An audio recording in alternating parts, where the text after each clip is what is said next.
श्री सुखदेव जी महाराज कहते हैं, राजन परीक्षित, भगवान इतने दयालु हैं कि आज अपने सुंदर रूप को छोड़कर विकराल रूप धारण करके आए। आधे नर और आधे सिंह, नरसिंह का रूप धारण करके आए। आज भक्त के ऊपर दुलार करने लगे। भगवान ने तो भक्त से क्षमा भी मांगी। बेटा मुझे तो बहुत पहले ही आ जाना चाहिए था, लेकिन मुझे आने में बड़ी देर हुई, मुझे क्षमा करना। और आज भक्त ने भगवान से क्षमा मांगी, प्रभु मेरे कारण आज आपको अपनी सुंदरता को छोड़कर और इतने विकराल रूप में प्रकट होना पड़ा, महाराज मुझे क्षमा करना। परस्पर दोनों से आपस में एक दूसरे से क्षमा मांग रहे। भगवान ने कहा, बेटा ये बताओ कि तुम्हें वरदान क्या चाहिए। तुमने मेरी भक्ति खूब की, बहुत भक्ति की। तुम्हारे पिता ने इतना तुम्हारे ऊपर अत्याचार किया, लेकिन फिर भी तुमने मेरा नाम लेना नहीं छोड़ा। मैं तुम्हारी इस दृढ़ता से बड़ा ही प्रसन्न हुआ। बोलो क्या वरदान चाहिए। प्रहलाद जी कहने लगे, महाराज मुझे तो आपका दर्शन चाहिए था, वो आपने बिना कहे ही दे दिया। मैंने बुलाया नहीं था, आप बिना बुलाए आ गए। अब मुझे और क्या चाहिए। भगवान कहने लगे, नहीं, वरदान तो मांगना ही पड़ेगा। प्रहलाद जी महाराज बार बार मना करें और भगवान बार बार जिद करें कि मांगो क्या चाहिए। प्रहलाद जी ने कहा, महाराज बिना मांगे काम नहीं चलता क्या? भाई ये लेन देन है ही क्यों? हमने आपकी भक्ति की और आपने बदले में हमें वरदान दे दिया, ऐसा हम करें ही क्यों? भगवान ने कहा, मोर दर्श अमोघ जगमाही। संसार में मैंने जिसको वरदान दिया, बदले में उसे कुछ ना कुछ, जिसको दर्शन दिया उसे वरदान भी दिया। तो तुम्हें दर्शन मिला है तो तुम्हें भी वरदान मिलेगा। अब या तो तुम अपनी मर्जी से मांगो और या फिर हम अपनी मर्जी से तुम्हें दें। प्रहलाद जी ने खूब बुद्धि लगाई और बहुत देर सोचने के बाद कहा, महाराज यदि आप देना ही चाहते हो तो इतना कर दीजिए, मेरे पिताजी ने जीवन में आपका कभी भजन तो नहीं किया, और बिना भजन के महाराज उद्धार हो नहीं सकता, ऐसा मैंने सुना है। तो प्रभु केवल इतनी कृपा करो कि मेरे पिताजी की कहीं अधोगति ना हो जाए, उनका उद्धार हो जाए, बस यही वरदान चाहिए। भगवान मुस्कुराए, कहने लगे, भक्त तुम बड़े भोले हो। संत कितना सुंदर वर्णन करते हैं। प्रहलाद जी पहले तो रोने लगे। भगवान बार बार कहते हैं कि मांगो। प्रहलाद जी भावुक होकर कहने लगे, महाराज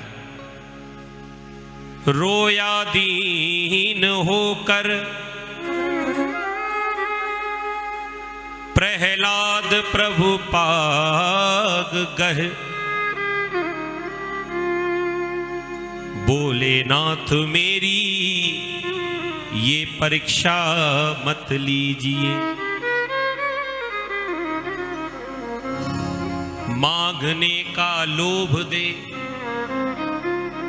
छुड़ाते हो परम पद,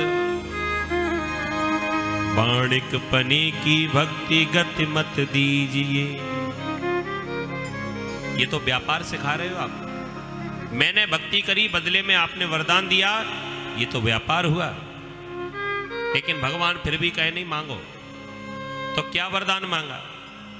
मेरे प्यारे पिता बैरी मानते थे आपको,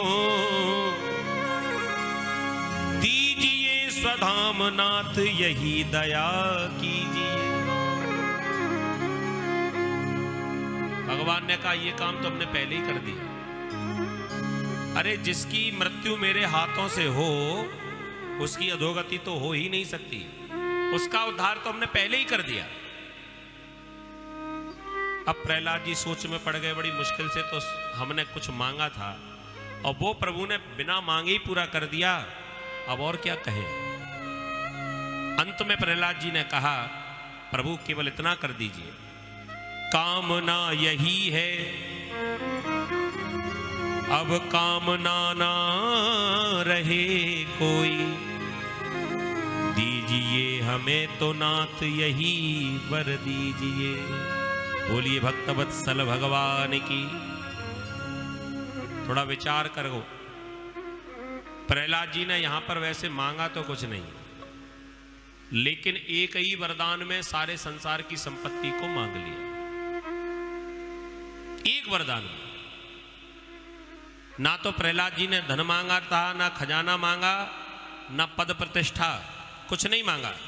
केवल इतना कहा कि महाराज कामना यही है अब कामना ना रहे कोई, मन में किसी प्रकार की कामना ही ना रहे।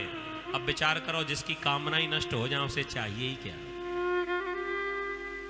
भगवान कहने लगे, भक्त चतुर बहुत हो तुम, एक ही वरदान में सारे संसार की संपत्ति मांग ली। प्रणाम करने लगे भगवान ने, तथास्तु कहा। ऐसे हमारे प्रहलाद जी महाराज, नाम जपत प्रभु कीन प्रसादु, भगत शिरोमणि भय प्रहलादु। कई भक्तों की कथाएं आपने सुनी होंगी, लेकिन भक्तों में शिरोमणि है प्रहलाद जी महाराज, जो इतने पिता के कष्टों के बाद भी भगवान का नाम लेना नहीं छोड़ते। और हम लोग कभी गलती से माला लेकर बैठ जाए ना भजन करने, और एक मच्छर उड़कर आ जाओ काट जाए, तो माला धरी की धरी रह जाती है। लेकिन ध्यान करो, प्रहलाद जी महाराज के जीवन में कितना कष्ट। और एक और बात, कोई दूसरा व्यक्ति कष्ट दे तो इतना दुख नहीं होता, लेकिन अपना व्यक्ति कोई कष्ट देता है तो दुख बहुत होता है।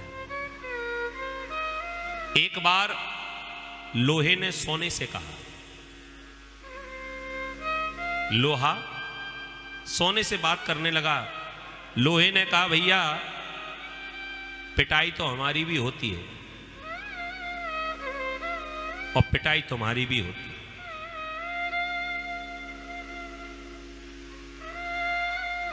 लेकिन हमने देखा है जब तुम्हारी पिटाई होती तो तुम तो रोते ही नहीं। सोने के ऊपर जब जो स्वर्णकार होता है वो जब अपनी कारीगरी करता है तो बगल वाले को पता नहीं चलता, हथौड़ी चलती जाती है और सोना आकृति लेता जाता है।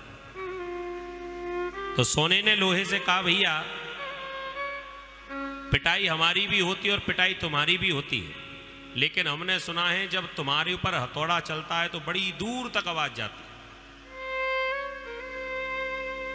और हमारे ऊपर हथौड़ी चलती है तो किसी को पता नहीं चलता। कारण क्या है? पिटाई तो हमारी भी हो रही है, पिटाई तुम्हारी भी हो रही है। लोहे ने उत्तर दिया, भैया बात ऐसी है, तुम्हारे ऊपर जो पिटाई लगती है ना वो किसी और की है, और हमारे ऊपर जो चोट पड़ती है वो हमारी ही है।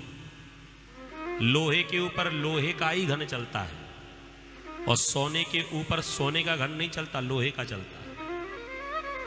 तो कहने का तात्पर्य इतना है कि कोई दूसरा व्यक्ति कष्ट दे तो इतना दुख नहीं होता, लेकिन अपना ही दुख देने लगे तो बड़ा कष्ट होता है।